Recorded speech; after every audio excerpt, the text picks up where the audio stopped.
Chapter 2 electric potential. Electric potential का मतलब होता है कि डायरेक्ट इसको बोल सकते हैं वोल्टेज। इलेक्ट्रिक का वोल्टेज क्या है, इसमें मेन क्या होता है कि समझो आपके पास एक चार्ज है, वो अपने एक इलेक्ट्रिक फील्ड बना के रखता है। तो जो जितनी भी हमारी लिमिट है वो सिर्फ इलेक्ट्रिक फील्ड तक है, इसके बाहर जो भी चीज़ गई वो इनफाइनाइट, क्योंकि वो उसके कंट्रोल में अब नहीं है। तो इसलिए जो इलेक्ट्रिक पोटेंशियल है वो डायरेक्ट वोल्टेज को हम बोलते हैं, और ये होता है वर्क डन पर यूनिट चार्ज, W/Q0। जो भी होता है भाई समझ जाओ यार। Q0 मतलब यूनिट चार्ज। इसमें क्या होता है कि जो इलेक्ट्रिक पोटेंशियल है वो किसी भी चार्ज को अट्रैक्ट करने के लिए जो वर्क डन होता है उसको बोलते हैं। और इसकी प्रॉपर डेफिनेशन है जो अगर आपको एग्जाम में लिखने के लिए आती है तो आप लिखेंगे, it is a defined as a work done to bring a unit charge from infinite to at any point in electric field. ये आप चाहो तो नोट कर सकते हो, क्योंकि एग्जाम में आएगी तो आप लिख देना प्लीज़। इसकी कुछ यूनिट्स होती हैं, एसआई यूनिट्स जो मेन है, जैसे हमारी वोल्ट और जूल पर कूलम्ब। अब मीटर किलो सेकंड में, किलोग्राम मीटर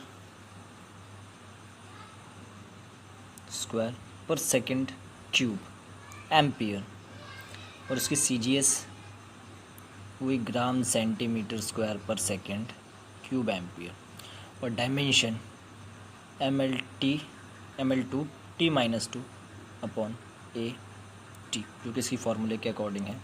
तो फाइनली जाके ml2 T-3 A-1। इसमें समझने वाला कुछ था नहीं, क्योंकि सीधा अगर एग्जाम में आता है तो आपको एज इट इज़ लिख देना है, तो ये ज़्यादा ज़रूरी है। अब इसमें जो हमारा मेन है वो है derivation, electric potential due to single point charge. इसकी कुछ स्टेटमेंट हैं जो आप लिख लो तो ज़्यादा बेटर है। लिखो, let us considered a positive charge place at a point at a distance of small r, there is a point C where we calculate electric potential। मतलब हमारे पास एक पॉइंट है जहाँ पर एक चार्ज रखा हुआ है पॉजिटिव क्यू। अब वहाँ पर आपको इलेक्ट्रिक पोटेंशियल को कैलकुलेट करना है। एक डेरिवेशन है जो कि पेपर में लिखने के लिए आता है और आपको आना चाहिए।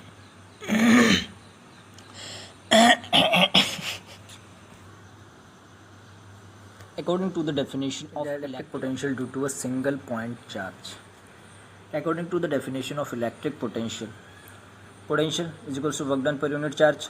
और वर्क डन का फॉर्मूला क्या होता है, force into displacement, force into displacement.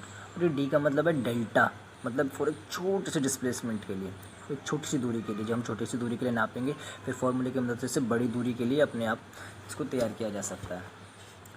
अब देखो टोटल वर्क डन क्या होगा, मैं इसका टोटल वर्क डन के लिए इसको इंटीग्रेट करूँगा। तो जब मैं इसको देखो इंटीग्रेट किया, delta work done is equals to integration of force into delta displacement. तो ये इंटीग्रेशन और डिफरेंशिएशन आपस में कट जाएंगे, बचेगा क्या, work done is equals to integration of force into displacement. अब इसको हम क्या करेंगे, पीछे हमने यहाँ देखा था ना, ये एक हमारा पॉइंट चार्ज है, ये उसकी एक अपनी फील्ड है जहाँ तक उसकी एनर्जी पहुँच सकती है, और बाहर से इसके बाहर कहीं पर भी एक चार्ज है जिसको ये अपनी ओर अट्रैक्ट कर रहा है। तो इसमें इसकी जो स्मॉलेस्ट दूरी होगी वो आर होगी। कम से कम दूरी कहाँ है, आर, क्योंकि हम यहाँ से नहीं यहाँ तक से कैलकुलेट करेंगे। स्मॉलेस्ट दूरी आर है, मतलब शुरुआत कहाँ से करेगा, आर से, और कहाँ तक जाएगा, इनफाइनाइट, कहीं भी जा सकता है, क्योंकि अगर ये यहाँ से यहाँ पर भी जाता है तो भी इनफाइनाइट, और यहाँ से कहीं दूर जाता है तो भी इनफाइनाइट रहेगा। तो इसकी जो डिस्टेंस रहेगी या इसकी जो लिमिट रहेगी वो आर से रहेगी इनफाइनाइट तक, अकॉर्डिंग टू कूलम्ब्स लॉ।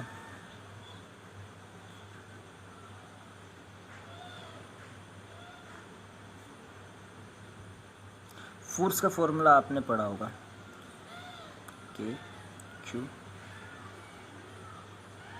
ये चैप्टर 1 का फॉर्मूला है कि इसमें एक कांस्टेंट यूनिट है, ये एक आपका चार्ज है, ये आपको वो यूनिट चार्ज है जिस पर जो वर्क डन कर रहा था, और ये वो डिस्प्लेसमेंट। इस कंडीशन में ये याद दिलाने के लिए है। अब वापस ऊपर वाले में काम करेंगे हम।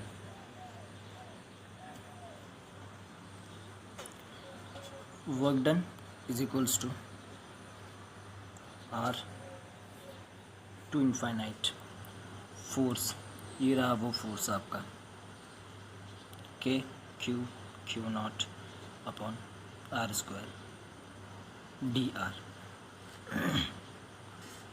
अब अगर आपको ये प्रॉब्लम हो कि यहाँ पर फोर्स मैंने बाहर निकाल दी और यहाँ पर इंटीग्रेशन के अंदर है, तो फोर्स एक कांस्टेंट यूनिट है, वो यहाँ रहे या यहाँ रहे उससे कोई फ़र्क नहीं पड़ेगा, क्योंकि वो कांस्टेंट है, उस पर इंटीग्रेशन या डिफरेंशिएशन का कोई इस्तेमाल नहीं हो सकता, उस पर इसका कोई असर नहीं पड़ेगा, खास करके इंटीग्रेशन में इस पर कोई असर नहीं पड़ने वाला। Work done equals to constant unit constant unit constant unit, इन्हें कोई भी चेंज नहीं कर सकता, ये हमेशा से फिक्स रहती हैं। अब अगर किसी पर चेंज होने वाला है तो वो सिर्फ ये रेडियस है, ये डेल्टा और ये इंटीग्रेशन आपस में कैंसिल होंगे, अभी नहीं, आगे चल के। Work done equals to K Q not, इसका इंटीग्रेशन किया, मैथ्स का रूल है, अगर नहीं आता तो एक सेपरेट वीडियो में बता दूंगा, जिसको ज़रूरत है वो देख ले, वरना कोई बात नहीं। ये r-2, इसका जो इंटीग्रेशन है वो -1 अपॉन r, और उसकी जो लिमिट है वो एज इट इज़ आ जाएंगी। अब इसमें एक चीज़ ये प्रॉब्लम हो कि -2 बता देता हूँ कि ये नीचे था और ऊपर चला गया तो -2 है। Work done is equals to K Q naught, limit apply की -1 upon infinity -1 upon r, 1 upon infinity 0,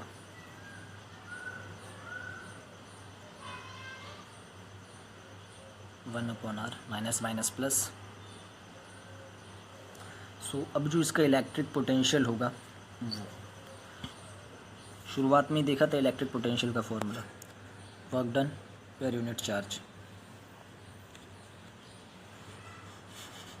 के Q naught upon work done निकाल चुके हैं, क्यू नॉट और R, K Q upon R, और के चैप्टर फर्स्ट में ही हमने देखा था v is equals to 1 upon 4 pi epsilon naught q upon are.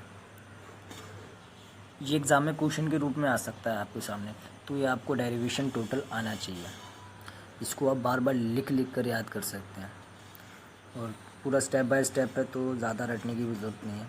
That's all.